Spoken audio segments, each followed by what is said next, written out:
Jangan lupa like, komen, share, dan subscribe. Makasih Lur, suprek Lur. Ya, ketemu lagi di konten Santok X MPM. Malam ini spesial ya, jadi saya kebetulan di rumah Pak Nugroho Budi Laksono. Ini adalah bapak saya, istilahnya orang yang ngajarin saya, orang yang mendidik saya, orang yang mengarahkan saya sampai saya bisa seperti ini adalah jasa Pak Budi Nugroho. Mungkin teman-teman di bengkel Honda Pak rata-rata mungkin yang lama, yang ini mungkin banyak yang kenal Pak Budio. Kalau yang belum kenal berarti orang-orang baru Pak. Gimana Pak Budio? Sehat Pak? Alhamdulillah. Terus kesibukannya akhir-akhir ini Pak Budio setelah pensiun ini apa Pak? Ya, untuk mengisi kesibukan dan juga supaya nggak stres, ya kita coba belajar usaha di luar kebiasaan. Di luar bengkel? Ya, dulunya biasanya bengkel sepeda motor, sekarang bengkel jamu. Yang penting ini ya, jamune produksinya Pak Ho ini ya. Iya, kalau betul.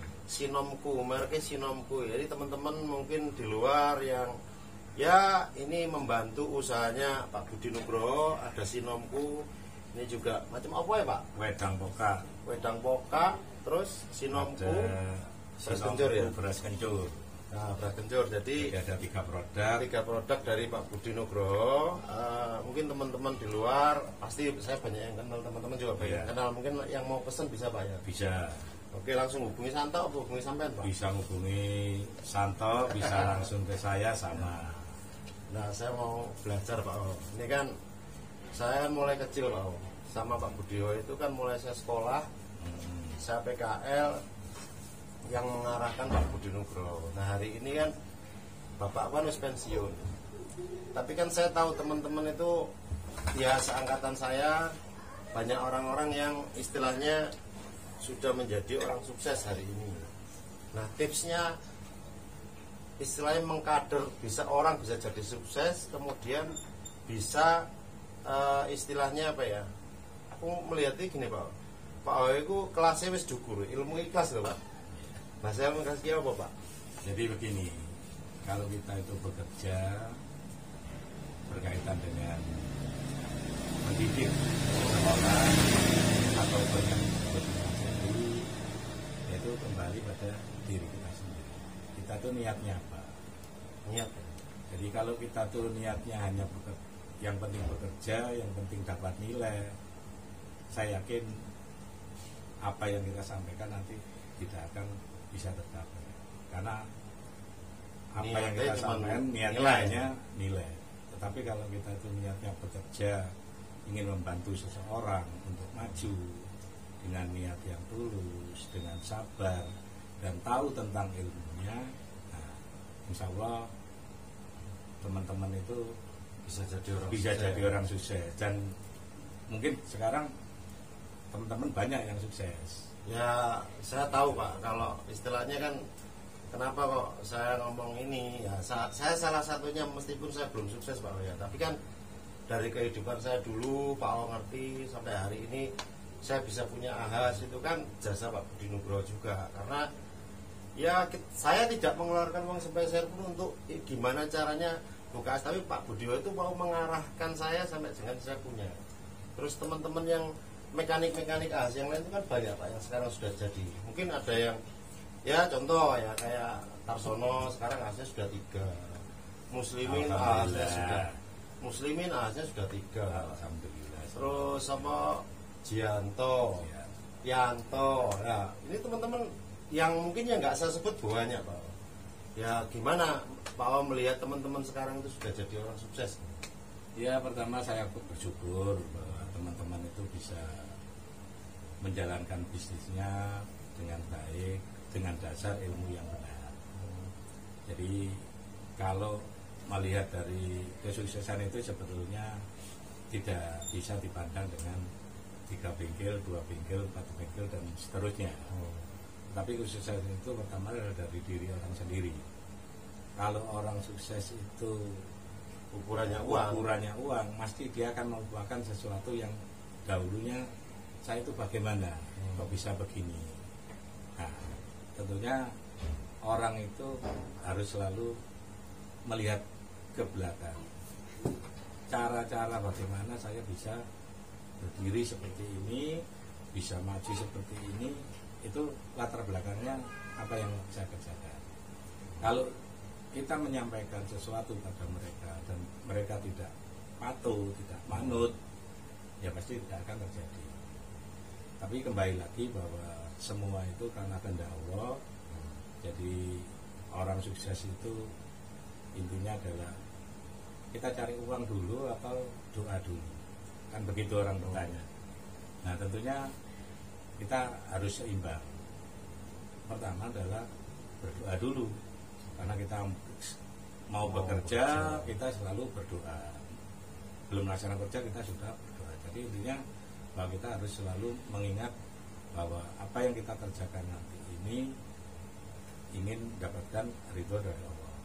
Nah dengan demikian yang tadi Mas Santo sampaikan bahwa kok bisa sukses ya, karena memang sukses itu tidak bisa dari diri sendiri. Jadi banyak kaitannya. Pasti bantuan orang lain juga ya Pak ya. Jadi sepinter apapun, setinggi apapun pangkatnya, tanpa bantuan orang lain tidak mungkin bisa kesuksesan itu akan terjadi. Karena semua itu saling terkait. Contohnya begini, kita ngomong ini bengkelnya kecil, Bapak, ini bongkar saja. Bapak tidak bisa, nanti saya tidur di mana? Nah kalau pernah saya dulu begitu di bengkel, di salah satu bengkel di Malang, saya bilang kamar ini bongkar, jadikan bengkel biar luas.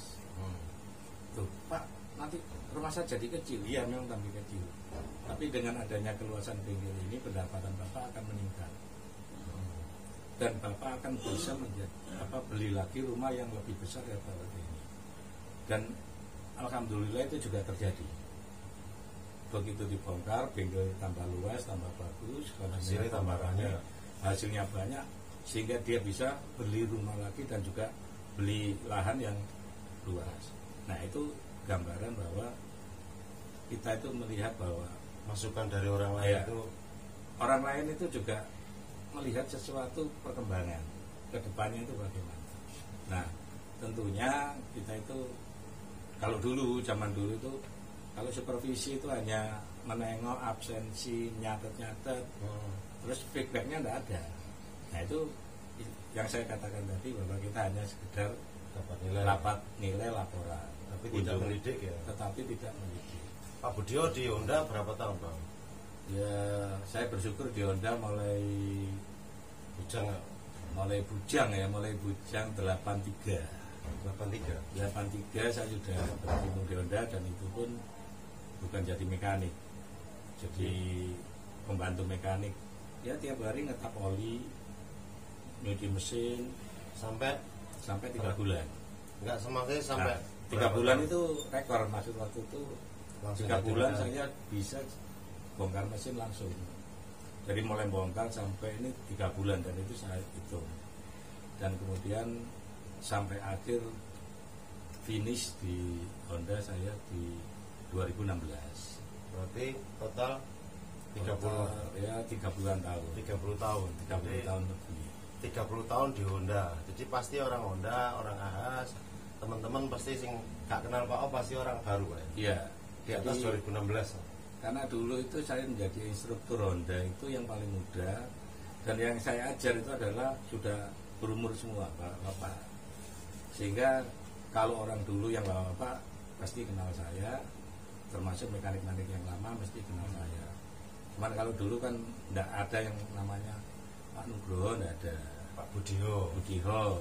Jadi karena banyak nama Budi sehingga tambah belakangnya Pak Budiho. Jadi dibalik jadi alhamdulillah hari ini masih sehat Pak Budiho ya. Alhamdulillah. Terus selama bertugas itu kan Pak Budiho kan sering pegang wilayah toh Pak. Istilahnya jadi supervisor itu kan waktu itu kan pindah-pindah wilayah. Iya. Nah, menurut Pak Budiho istilahnya teman-teman itu gimana, mulai kan banyak pengalaman mendidik banyak yang dari mekanik sekarang Ya. jadi punya AHAS Pak. Bos, ya. Itu dulu yang diterapkan Pak Budio ke teman-teman mekanik itu apa ya? Misalnya kata-kata yang membuat teman-teman itu berani untuk buka AHAS gitu. Ya, kalau saya dulu gini, belajarlah sesungguh-sungguh dan apa yang kamu dapat ini jangan apa yang kamu kerjakan ini adalah berdasarkan perintah, tapi karena dari hatimu ingin melakukan sesuatu demi dirimu sendiri, bukan untuk orang lain. Sehingga pada suatu nanti kalau kamu nanti punya modal, kamu sudah punya ilmunya, sehingga kamu sudah tinggal menata manajemen yang lebih baik. Nah, alhamdulillah dari mekanik-mekanik itu ternyata yang banyak yang Punya AHAS ya, Pak. punya AHAS, Puluhan mungkin nggak Pak? ya puluhan. Jadi dari Teman-teman itu sekarang masih komunikasi nggak Pak? Mungkin Ya. datang ke sini atau mungkin telepon kalau selama pensiun loh Pak. selama pensiun ini ya 1-2 ada, tapi hanya sesaat saja.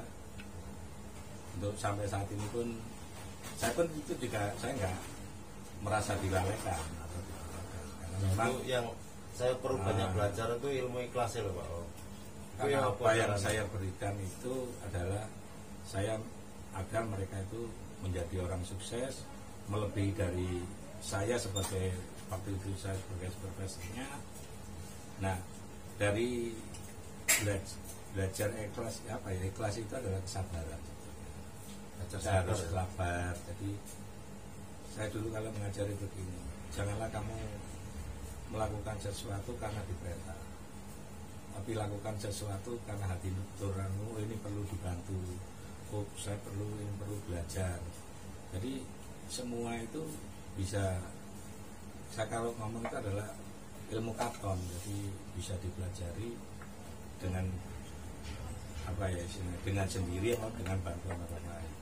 Nah, dengan demikian kalau orang itu belajar dengan sungguh-sungguh, bekerja dengan sungguh-sungguh tanpa adanya tekanan dari manapun, karena apa yang saya lakukan bukan perintah. ya, apa yang saya lakukan itu adalah karena tugas saya. Saya ingat dulu Pak Om. Saya ingat ketika saya dipindah ke MPM Larangan Pak Om. Ya, Sehari saya nggak nyapu Pak Hoy. Ya, mungkin saya saya- marah-marah waktu itu Pak Hoy. bukan sehari 2 hari, mungkin mingguan atau bulan. Seminggu mungkin saya marah Pak ya. Ya. Nah itu maksud saya gini, hari ini kan saya merasa Pak, iya ya dulu itu saya ketika saya dipindah ke Sidoarjo kan jauh Pak. Terus tanpa pemberitahuan awal kan mendadak itu. Saya marah-marah mungkin hampir 1 minggu sama Pak Budio. Padahal terus Pak Budio itu dengan tenangnya itu, ngomong Ustaz, jalanin aja. Itu kalau memang rezekimu ya rezekimu, boleh enggak ya enggak. Terus nanti di situ ada hikmah. Ketika kamu dipindah itu nanti kamu akan jawabannya kenapa kamu dipindah dan kenapa harus kamu jalani gitu Pak. Nah, aku sing aku gak paham. Aku marah-marah loh Pak. Sampai Pak aku gondok aku seminggu loh Pak ya. Memang sulitnya menjadi apa ya, katakanlah atasan atau apa, katakanlah menentukan seseorang itu kan sudah ada pilihan, sudah ada penilaian. Jadi istilahnya tidak bisa pusing. Nah, tentunya memilih orang itu satu, bahwa dia harus belajar yang baru. Tujuannya apa?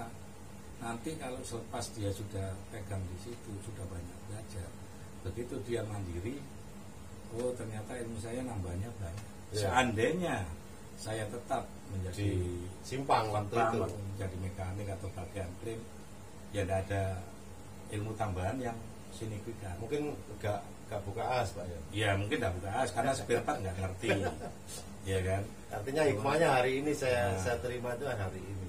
Karena orang biasa itu kalau sudah dipindah terus dia wah saya merasa dibuang. Padahal orang yang merasa seperti itu saya cuma gini tuh, ya dia masih belum mengerti. Kalau orang itu sudah mengerti nanti baru menyadari. Karena orang sadar itu tidak di depan, tapi di belakang. Setelah terjadian baru menyadari, oh iya. Jadi contohnya begini gampang. Begitu ada pimpinan baru dengan pimpinan lama biasanya shock, nggak suka sama pimpinan lama. Begitu ada pimpinan baru, wah rasanya semangatnya luar biasa. Tapi begitu tahu karakter pimpinan barunya bagaimana, baru dia akan bicara. Oh iya, lebih baik yang dulu. Ya. Jadi itu hal wajar. Begitupun juga sampai tadi nanya, ini teman-teman banyak yang sudah telepon atau anjang sana ke sini. Itu memang nggak pernah saya pikirkan.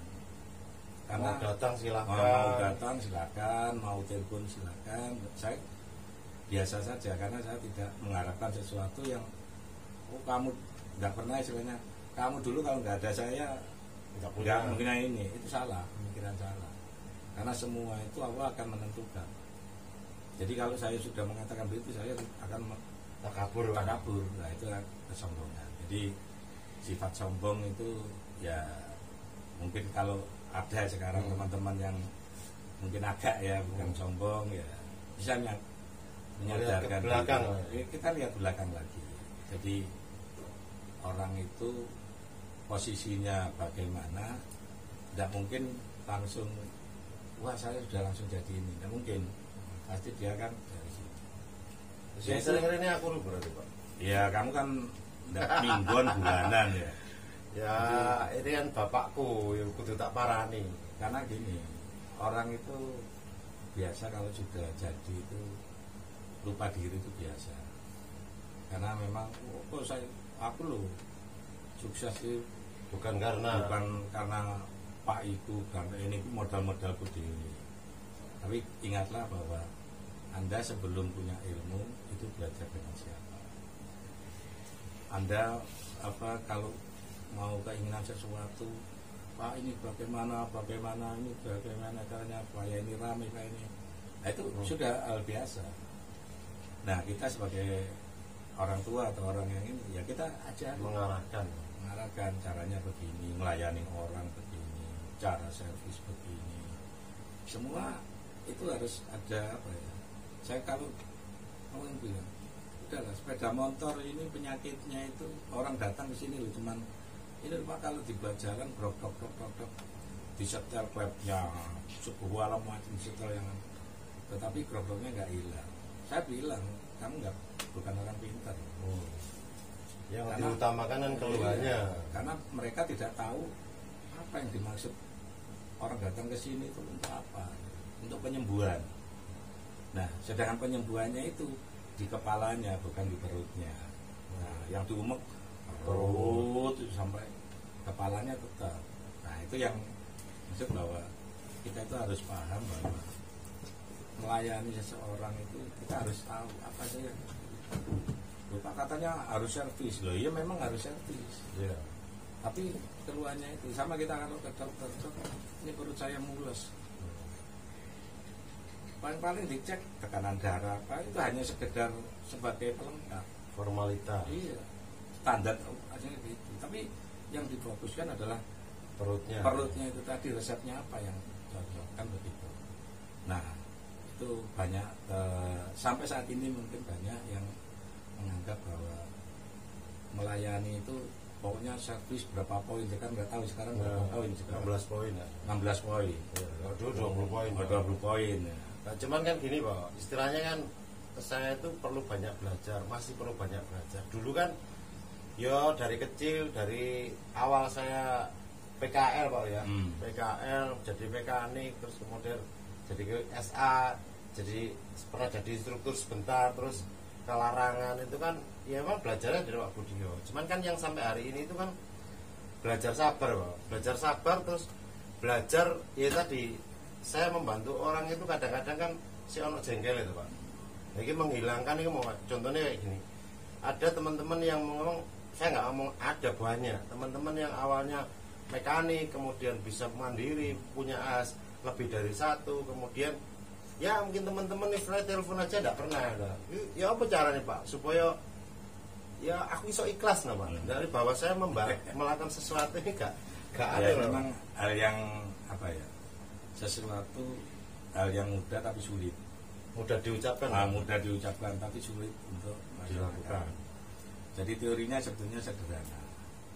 Bahwa siapapun yang Anda hadapi, entah itu anak kecil, entah itu besar, dewasa, dan seterusnya, itu adalah pelanggan Anda. maka hormatilah dia sebagai pelangganmu. Tetap seperti saya bicara dengan kamu sekarang, maka kamu sebagai pelanggan saya, maka saya harus menyampaikan sesuatu, tidak boleh karena wah ini selain jari aku, wah mentang-mentang nggak boleh. Jadi kita itu harus paham bahwa apa yang kita sampaikan kepada seseorang itu adalah ini adalah tugas saya. Dari itu nanti kita pasti akan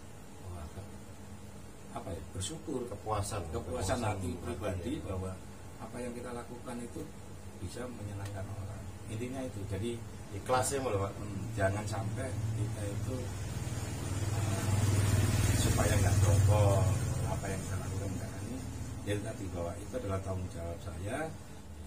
Nah, kalau kita membantu orang itu satu, jangan mengharap sesuatu apapun dari orang itu. Seperti orang itu makan pamrih, maka tugasnya ya apa istilahnya sekedar dapat uang. Ya sekedar dapat uang. Jadi untuk hati nggak dapat. Ya Pak, memotivasi Pak. Ini memotivasi untuk ya dulu kan istilahnya saya kan sering toh, saya dapat motivasi ingin ngajari aku ya, termasuk teman-teman yang sekarang sudah sukses itu kan ya polesan motivasi kan awalnya kan mereka juga mekanik kayak aku tuh Pak. Yeah. Itu ketika mereka sudah jadi, bahkan saya kan pernah toh diajak Pak Budio dia dandani bengkelnya konco sampai istilahnya malam-malam untuk apa, itu kan hari ini kan saya melihat bahwa ketika Pak Budio pensiun memang nggak terdengar lagi kabarnya. Teman-teman juga mungkin nggak pernah ya istilahnya, saya juga komunikasinya mungkin kurang, tapi intinya kan aku cuma pengen belajar Pak. Ya belajar aku mau sampean ndadekno wong sukses ku akeh Pak. Tapi sampean ku santai ae lho Pak. Ndak yo teko monggo telepon ya monggo kak ya gak apa-apa. Lah iku lho Pak, belajar menata hati supaya ndak iku lho Pak. Ya apa Pak itu Pak? Ya, ilmu tingkat tinggi Pak itu Pak. Kalau pekerjaan lakukan dengan hati. Nah, dengan hati yang bagaimana? Ya itu hati dengan kesabaran, dengan ilmu yang kita miliki. Karena sabar kok nggak punya ilmu juga nggak nyambung. Jadi bagaimana bisa sabar wong ilmunya nggak dapat. Nah, saya dulu tuh memang kalau kerja itu all out. Saya tidak pernah selain menata bengkel itu hanya sekedar datang terus absen, tapi benar-benar saya sama ngepel bareng Pak ya. Ya, itu contoh. Jadi istilahnya gini, yaitu dulu kan pernah datang sebetulnya nggak usah disebut lah. Sampai ngepel bengkel. Makanya kalau memberikan sesuatu itu berikan contohnya. Turun langsung Pak. Iya. Turun langsung sampai dengan nanti ketika kamu punya bengkel sendiri pasti punya anak buah. Iya. Dan anak buahmu juga akan seperti ini kan gitu. Betul. Jadi oh iya dulu saya pernah begini. Nah, kalau dia tidak mengingat masa lalu untuk yang diingat sekarang, ya kita bukan lali sejarah lagi. Sudah bahwa kodratnya sebagai manusia bahwa bisa sukses karena bantuan orang lain juga. Dia tidak akan menimbulkan itu, maka akan timbul ya itu tadi ya rada sombong lah. Karena aku lu sukses, numpak mobil mewah dan sebagainya. Tapi kembali lagi bahwa tanpa belajar dengan sungguh-sungguh dan yang mempelajari, yang memberikan pelajaran itu juga sungguh-sungguh karena hati, bukan karena apa ya istilahnya pamrih, maka hasilnya pasti maksimal. Dan itu banyak terjadi. Jadi artinya orang oh iya cuman gitu toh. Nah, gitu. Baik, kembali lagi kalau sudah sukses ya bersyukurlah bahwa Anda sukses, harus bersyukur. Nah sekarang cara bersyukur bagaimana kan begitu ya Pak. Saya sudah bersyukur Pak. Itu bukan ucapan, tapi tindakan yang harus kita lakukan. Contohnya ini, saya sudah maju, kamu sudah maju. Bagi anak buahku bisa bagaimana caranya supaya anak buahku bisa maju juga. Bisa maju juga seperti saya, punya bengkel juga seperti saya. Itu yang selalu saya omongkan ke teman-teman SBM, Pak. Kalau mekanik SBM kan belajar sing pinter, kalau sudah pinter keluar buka sendiri. Karena saya dulu ikut orang terus saya keluar buka sendiri. Mungkin Pak O dulu sering dapat pertanyaan dari teman-teman mekanik yang sekarang sudah jadi bos-bos itu, keluhan mereka ketika jadi mekanik, gajiannya kurang, apa ayo Pak? Ya jadi gini, kalau dulu kan keluhannya itu kan sederhana sebetulnya, bahwa opo jadi mekanik bayarannya mek titik, opo jadi mekanik dikongkoni tok ae. Jadi sebetulnya kita itu tidak nyadari bahwa apa yang kita lakukan itu adalah proses pembelajaran. Nah itu yang banyak yang lupa bahwa oh iya ini bahwa proses belajar ini adalah sangat penting. Seandainya mereka tidak mau belajar, apakah mungkin jadi seperti ini? Kalau finansial itu hanya sebagai pendukung, orang lain pun bisa masuk. Jadi tidak perlu istilahnya modal sendiri sekarang, apalagi banyak rekanan-rekanan sebagainya. Ya banyak. Tetapi yang terpenting adalah kita itu punya nggak ilmunya untuk melakukan sesuatu seperti itu. Karena kalau enggak tanpa ilmu kemudian melakukan sesuatu, hasilnya pasti reset. Sudah punya tanggungan banyak, usahanya nggak jalan karena ilmunya yang dia dapat tidak ada. Jadi dalam kesuksesan itu memang banyak pihak yang terkait, banyak proses dan banyak orang yang terkait di dalamnya, baik itu karena saran atau tingkah laku, masukan dari orang lain. Terima kasih Pak Budio, ini hari ini kita benar-benar dapat masukan terus. Tapi saya garis bawahi Pak, jadi intinya bahwa siapapun sukses itu bukan karena uang, itu pertama. Kedua, siapapun bisa sukses, itu sukses karena Gusti Allah Pak ya. Betul. Tapi tetap ada peran orang lain. Artinya ketika sukses paling tidak yang mengingat siapa yang mengarahkan, siapa yang mendidik itu Pak ya. Itu yang namanya ikhtiar. Iya. Nah, ikhtiarnya kemana? Bukan Mas Santo, main-main ke Mas Santo. Bukan hanya main kok sebetulnya, kita cari ilmu, nambah ilmu. Begitu nanti masuk bengkelnya sana, loh ini kok begini, pasti nanti akan timbul pertanyaan. Loh ini kok begitu, timbul pertanyaan lagi. Itu adalah ilmu. Kenapa saya nggak bisa melakukan? Loh nanti akhir akhirnya bisa. Jadi mungkin Pak, kalau diteruskan kan nggak selesai-selesai, kan terlalu panjang, kontennya terlalu panjang. Ini teman-teman, jadi intinya gini ya, tolong di like, share, subscribe ya channelnya Santo XMPM. Ini kebetulan saya sama Pak Budio, teman-teman yang kenal Pak Budio, monggo silakan telepon, minimal silaturahmi lewat telepon Pak ya. Lewat telepon. Itu gak usah ya, telepon cukup ya. Oke Pak, terima kasih. Mudah-mudahan ini bisa buat belajar. Selamat belajar.